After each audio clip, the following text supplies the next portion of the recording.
ঢাকায় এক মহিলা আগামী দিনে এমপি হওয়ার স্বপ্ন দেখছে। আল্লাহর বান্দি কয়দিন আগে বলে বসলো, ইসলামে যে পুরুষের জন্য একাধিক বিয়ের অনুমতি আছে, আদেশ না, আদেশ না, অনুমতি, জরুরত থাকলে অনুমতি, এটা নাকি সে মানে না। ইমান আছে না গেছে?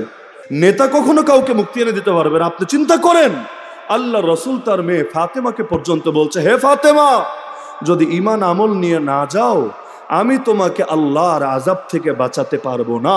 তবে যদি তোমার ইমান আমল নিয়ে যেতে পারো, তোমার সাথে আমার যে আত্মীয়তা সম্পর্ক আছে, আমি অবশ্যই এর হক আদায় করব, তোমার জন্য আল্লাহর কাছে সুপারিশ করব। যে এই দুইটা মহিলা ছিল দুইজন নবীর ঘরে, চাইলে সবচাইতে পাক্কা ইমানদার হওয়ার সুযোগ তাদের ছিল, কিন্তু তারা কাজটা করেছে কি, নবীর আদর্শ ছিল একটা, তারা নিজেদের আদর্শ বানিয়েছে আরেকটা, যার ফল হয়েছে ফালাম ইউগনি আনহুমা মিনাল্লাহি শাইআ। এই দুইজন নবীও তাদেরকে আল্লাহর গজব থেকে বাঁচাতে পারে নাই। নূহ নবীও তার স্ত্রীকে বাঁচাতে পারেন নাই, লূত নবীও তার স্ত্রীকে আল্লাহর গজব থেকে বাঁচাতে পারেন নাই।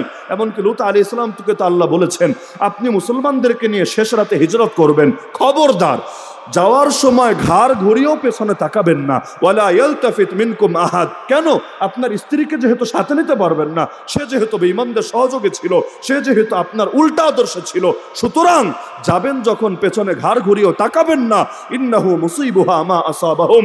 এই গোটা জাতির উপর যে গজব আসবে, আপনার স্ত্রীর উপরও একই গজব আসবে। আলাইসা সুবহ ইন্নামা ওয়াইদাহুমুস সুবহ আলাইসা সুবহু বিকারিব। আর সেই গজব বেশি দেরিতে আসবে না।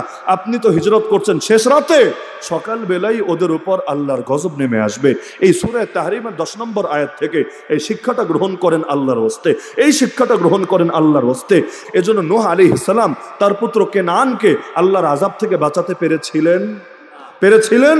নবী যখন নৌকার ভেতরে, পণ্ডিত কেনান গিয়ে উঠেছে একদম পাহাড়ের চূড়াতে, কারণ তার কাছে ওই বিজ্ঞান আর ফিলোসফির যুক্তিটাই তার কাছে পারফেক্ট মনে হয়েছে। সে বাপরে বোঝাচ্ছে, আরে বাবা, সাআউই ইলা জাবালি ইয়াসিমুনি মিনাল মা। আরে তোমাদের মোল্লাদের গোষ্ঠী নিয়ে আর পারা গেল না।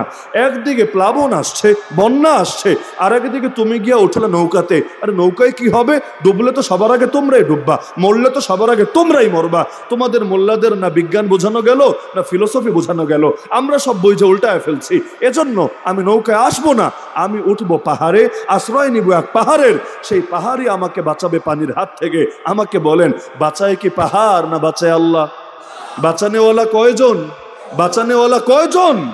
আমার নবীর গর্দানে এক মুশরিক একবার তরবারি ধরে বলেছিল, মাইয়ামনাউকা মিন্নি, হে মুহাম্মদ, তোমারে কে বাঁচাবে আমার হাত থেকে? পাগল ভেবেছে নবীকে তো বাঁচাবে সাহাবীরা, সাহাবী তো নাই আশপাশে, তারা এক একজন দূরে দূরে বিভিন্ন গাছের ছায়ায় বিশ্রাম করছে। তো এখন যদি আসতেও চায়, আসার আগে ফেলে দেবে। আল্লাহ রাসূল এক শব্দে বললেন, আল্লাহ।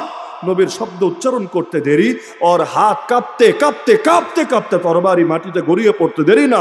এরপর চোখের সামনে নবী তরবারি ধরে উল্টো ওর গর্দানে রেখে বলেন, কিরে মাইয়ামনাউকা মিন্নি, এবার তোরে কে বাঁচাবে আমার হাত থেকে? তো বাঁচানেওয়ালা কে? তো কেনান বলছে, আমারে পাহাড় বাঁচাবে। বাবা বোঝাচ্ছে, না না, লা আসিমা লিয়াউমা মিন আমরিল্লাহ ইল্লা মান রাহিম। আরে আজকে আল্লাহর গজব থেকে কেউ কাউকে বাঁচাতে পারবে না। আজকে বাঁচবে একমাত্র সে যাকে রহম করবেন স্বয়ং আল্লাহ, স্বয়ং আল্লাহ। তবুও কাজ হলো না। এক পর্যায়ে বিশাল ঢেউ এসে আড়ালি করে ফেললো।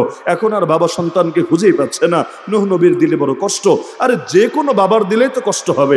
চোখের সামনে যদি এভাবে একটা যুবক সন্তান, টকবগে সন্তান যদি চোখের সামনে শেষ হয়ে যায়, কোন বাপের কষ্ট লাগবে না?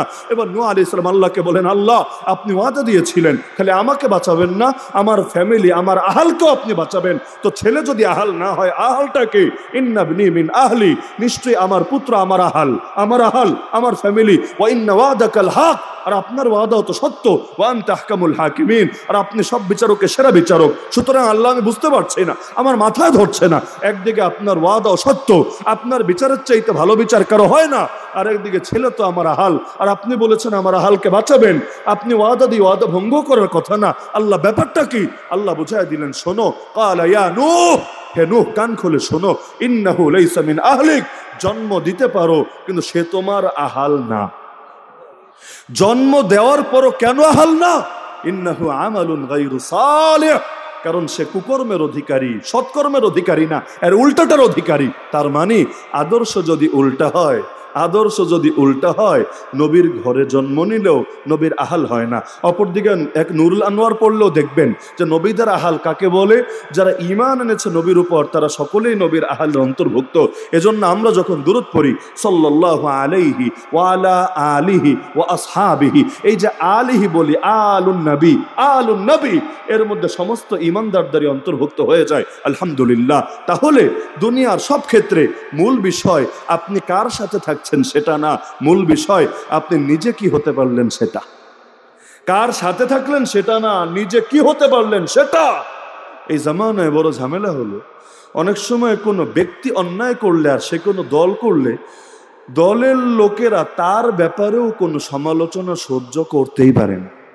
মানে ভাবটা এমন, এই পুরো দল যেন জান্নাতের টিকিট পেয়ে গিয়েছে, এদের একজনও বঞ্চিত হবে না, খালি দলের মধ্যে ঢুকতে পারলেই হবে। একটা উদাহরণে দিয়ে ফেলি ডাইরেক্ট।